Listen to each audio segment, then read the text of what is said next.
Welcome to episode 775 of Salsido Paranormal. Excuse me. I'm your host, James Salsido, and tonight I am going to be covering paranormal patterns. It's sort of just an open ended uh, show where I go over thoughts and ideas that I have going around in my mind at any given moment.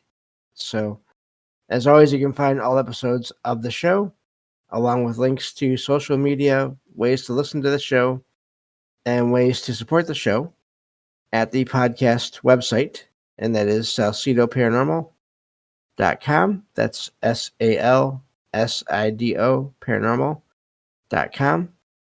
And support is never expected, but always appreciated.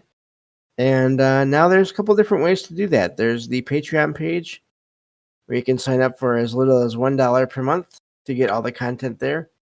Or there is also a merchandise store where you can get shirts, t-shirts, and sweatshirts, and hoodies, and all those things, and more to come eventually once I get around to going back on there to see what else I can get set up. So, again, it's never expected, but always appreciated whenever anyone is able to support the show in those ways.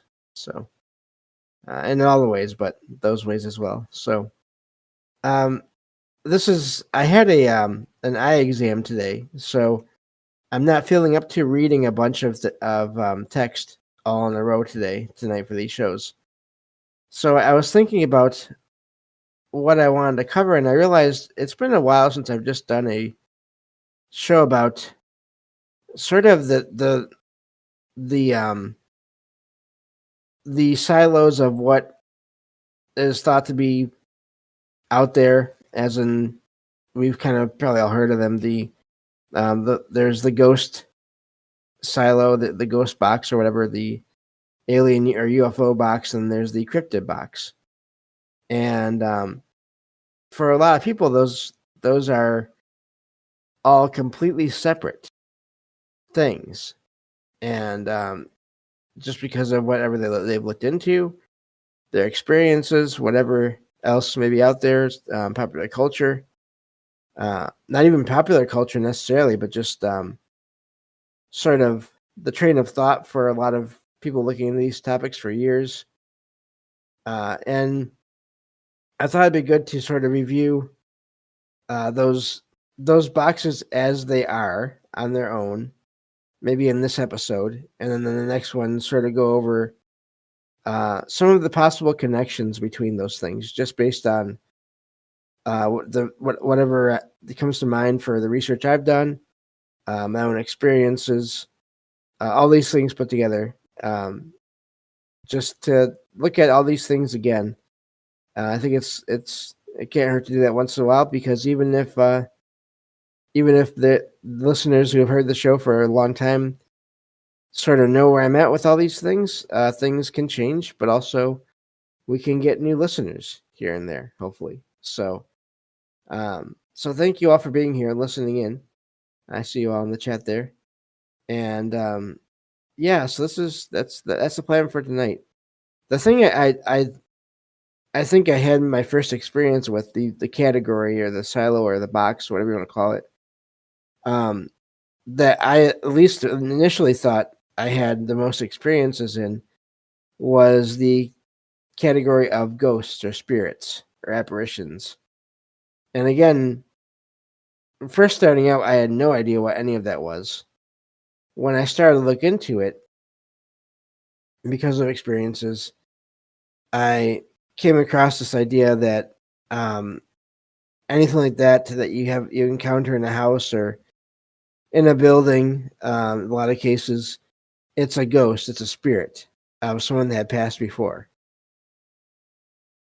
And for a long time, that was all I was aware of as far as possibilities went for these things. So that was the frame of mind that or the explanation that I thought of whenever anything weird happened. It was someone there, for whatever reason, either trying to make themselves known or doing so accidentally. It was many years later before I found out about other possibilities such as residual energy or residual hauntings, where there's no consciousness there. It's just a tape, basically like a recording in a place uh, of sounds and or images that play over and over again at um, just at either at the same intervals or different intervals, or just things that happen like that over and over again in the same location. And so it was. Those were initially the first two things that came up to when I looked into anything about ghosts or spirits. Of course, since then, I guess we're just gonna go one at a time here, and then we'll get to the other stuff later.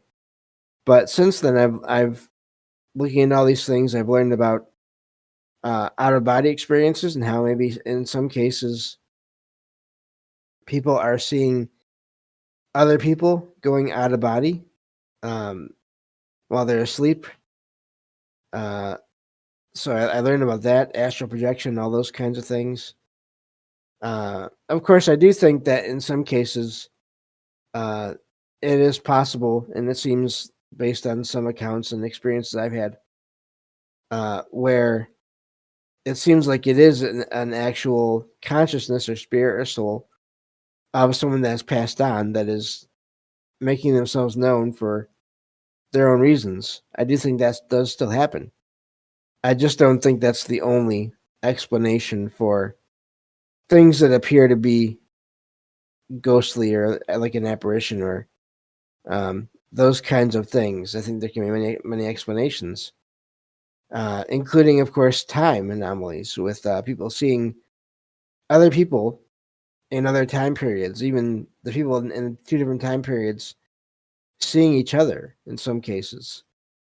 So it took a long time to sort of break out of that first box that I became aware of and look into all these other possibilities. And there's also the whole phenomenon of orbs and lights, and that is one thing that I found later on was fairly common, in not just in places that were thought to be haunted, but cases of people seeing lights in the sky, or even out in space, while people are out in space, but also in the forest, and then just in buildings in general. And that's another point where I just started to wonder, what is all this? How is everything? Is everything connected? Are we dealing with multiple things that can take on similar appearances? And at this point, that's where I'm at now. Is it seems like that's the case because uh, it's just there's so many accounts of lights doing different things, lights turning into cryptids or aliens, and back and forth. Lights turning into apparitions of people from different time periods, and then of course going back and forth between light and the figure, or the figure turning into a light. All these things that seem to be connected somehow through energy. So, but at first, of course, like I said, when I first started looking into these things, when I heard about orbs, I only ever heard about them in relation to ghosts and to haunted places, that kind of a thing. So again, and of course, with orbs, the tricky thing with that is, um, I started out watching the paranormal investigation shows that came out in the 2000s, and they would talk about orbs and how uh, they were, if you caught them just on camera, they could be a number of things, issues with the camera, or bugs, or dust, or all these different things combined. Um, so at first I was not really that interested in orbs, which is pretty funny now, given my experiences I've had. But then I realized, and I read and heard about people talking about seeing these things, seeing these lights, without cameras, without devices. So that's when I started to get interested in those as well. Because again, how does that work? Why are they Why do they appear in so many different places? Does that mean they're different things if they appear in different places? Or is there no real order in how that works at all? And again, I don't know. But so yeah, that's really the that's I guess that's where I stood at first, and then where I'm at now, as far as ghosts and or spirits or hauntings, all these different things. Haunting is another word um, that I've kind of I used to hear it so much as being a negative uh, word, the word that described a case where the situation is not good, where the things that are happening are negatively affecting the people that are there. Excuse me. But over time, I've heard so much about other experiences people have in places where it's not negative, and so of course, then you just would call that the place being having paranormal activity. But over the years, this is one of the other things I did want to talk about is the way, as the saying goes, words are hard, and by that I mean a couple of different things. People use the same words or different words to describe the same or different things. In other words, I've heard people talk about how paranormal means one thing, supernatural means another. All these things mean different things, but then I've heard people use those same words to describe the same some of the same things or similar things. And at this point now, I used to try to figure out what all the definitions were, but at this point now, with reading and listening to so much, I feel like language is going to change over time, and the choice of words that people use to describe things is going to change over time. So when I think of paranormal, to me, I think of all the things that we talk about in the show, uh, whether it's ghosts or aliens or UFOs or cryptids, and all the other things that we talk about in these shows. To me, I sort of put that loosely in the category of paranormal, which by that I also mean supernatural or just unexplained or anomalous. All these things together. Just that I'm so used to thinking about that now as paranormal that that's the word I think of, and that's just me. And again, all these other people that use the words for different things, that's not a to put them down at all about that, because I think it's natural. Language again is going to change over time, whether we want it to or not. And there are some things that I wouldn't mind changing. Other things I kind of wouldn't mind changing back to the way they were before. But I'm one person, and language is not controlled by, at least not as of now, controlled by just one person. So, um, and if anyone is wondering what the heck I'm talking about, I am sort of just rambling tonight. So thank you all for being here and listening into all this. So the next category is something I was interested in, but did not have any experience with for a very long time, considering the point at which something happened versus how long I've been alive between um, being born and that point. Um, Again, just rambling here, so sorry if I'm saying things in weird ways. Thinking and talking is not always so easy. And of course, that second category is aliens and or UFOs. Now, of course, some of you have probably heard me say this before. To me, alien just means unknown, unfamiliar. So there are a lot of things that could really fall into that category. Uh, and that can be extraterrestrials, being some other planets. That can be cryptids, even, in a way, creatures, in a way. That's unfamiliar. Um, and that can be other beings that may be from other dimensions and or just beings that live underground.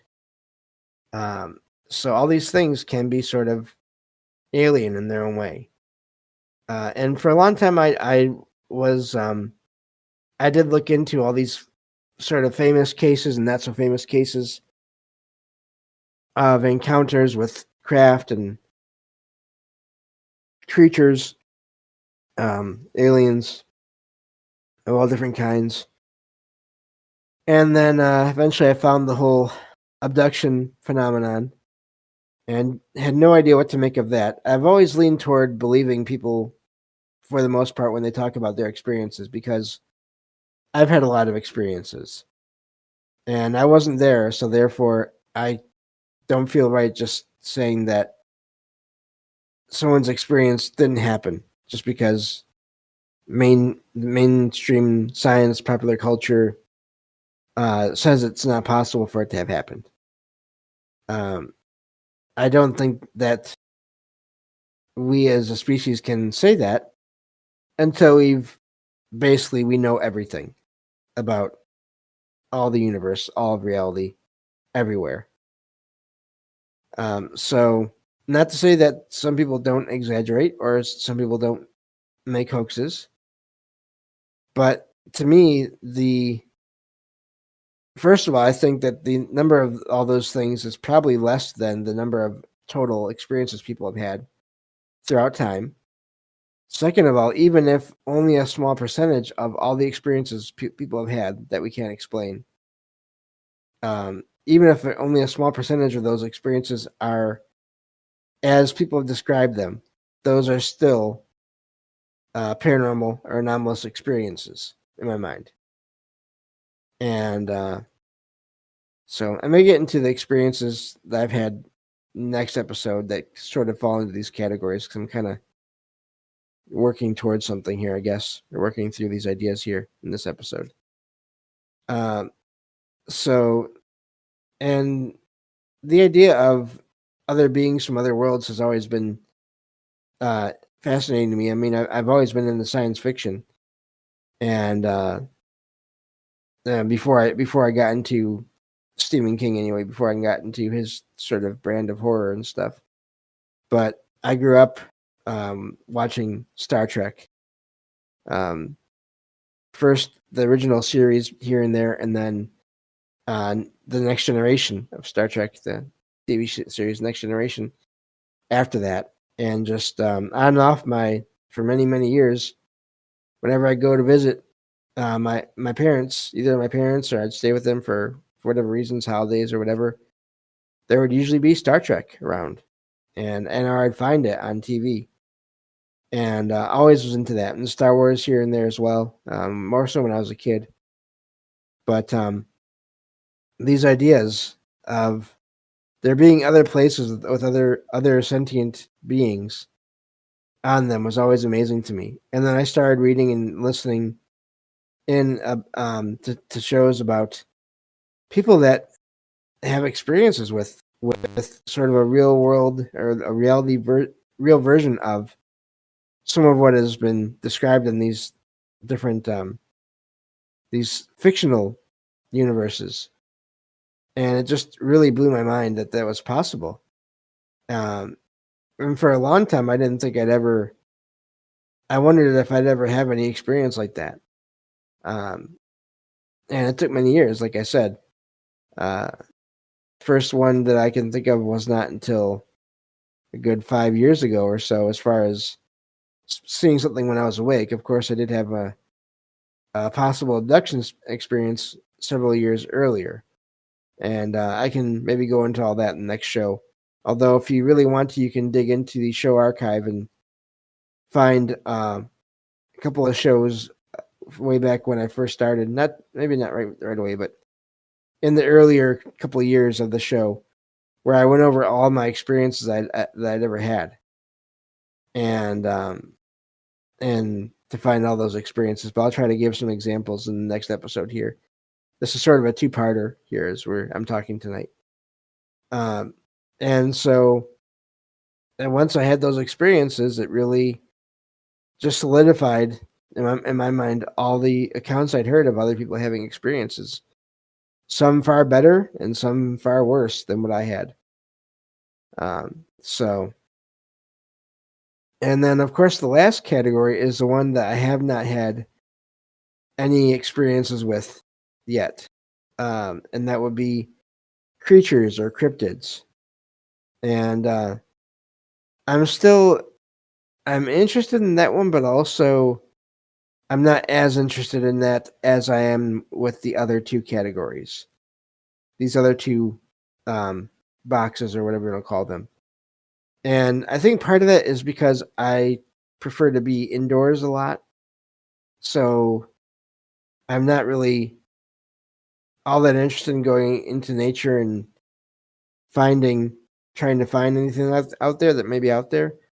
Not to say that cryptids haven't been seen in cities and in towns and things like that, but it's just not been a thing where I've really been interested in looking into that a ton or having experiences with it.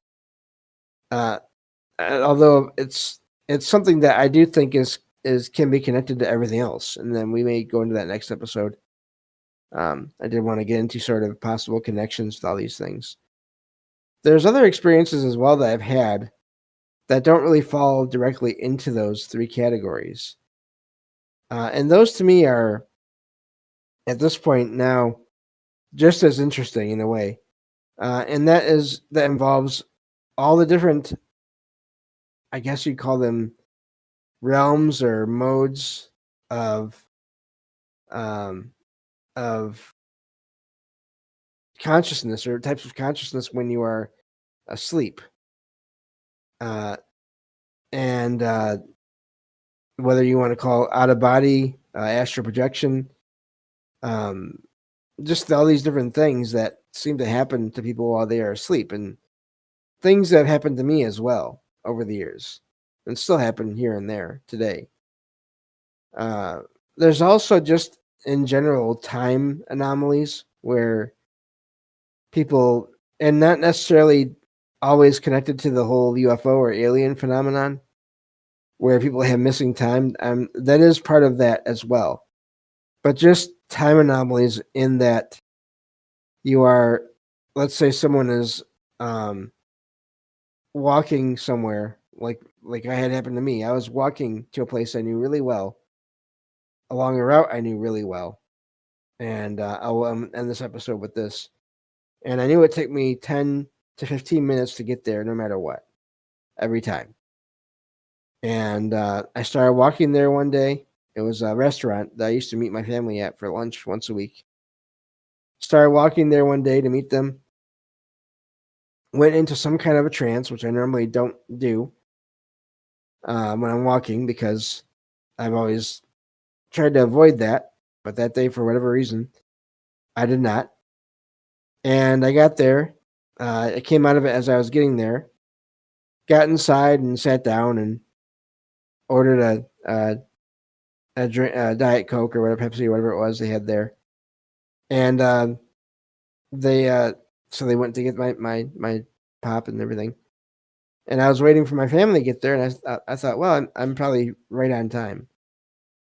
And as I looked at my phone to see what time it was, and I had gotten there in 5 minutes.